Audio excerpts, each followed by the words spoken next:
হঠাৎ অসুস্থ সিউড়ির বিধায়ক বিকাশ রায়চৌধুরী।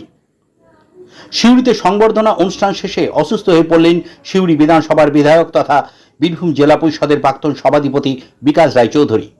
তড়িঘড়ি তার নিরাপত্তারক্ষী এবং নেতৃত্বরা সিউড়ি সদর হাসপাতালে ভর্তি করেন তাকে। বর্তমানে তিনি সিউড়ি সুপার স্পেশালিটি হাসপাতালে চিকিৎসাধীন।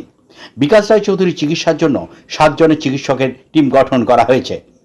তৃণমূল নেতা তথা জেলা কোর কমিটির অন্যতম সদস্য বিকাশ রায়চৌধুরীর হঠাৎ শরীর অসুস্থ হয়ে যাওয়ার খবরে উদ্বিগ্ন তৃণমূল নেতৃত্ব থেকে কর্মীরা। করেছি তো এখন সুস্থ আছে, আশা করি খুব তাড়াতাড়ি সুস্থ হয়ে যাবে। তারপর আমরা দাদাকে বাড়িতে দিয়ে আসবো। সমস্যা একটু অ্যাকচুয়ালি প্রেশারটা ফল্ট করে বেড়ে গেছিল, আর আপনার যেটা বলে আপনার কি বলে ওটাকে প্রেশারটা বেড়ে গেছিল। কতগুলো ডাক্তার দেখছেন? এখন একটা টিম করেছে, 5-7 জনের ডাক্তার দেখছে। চিকিৎসকরা কি বললেন? চিকিৎসকরা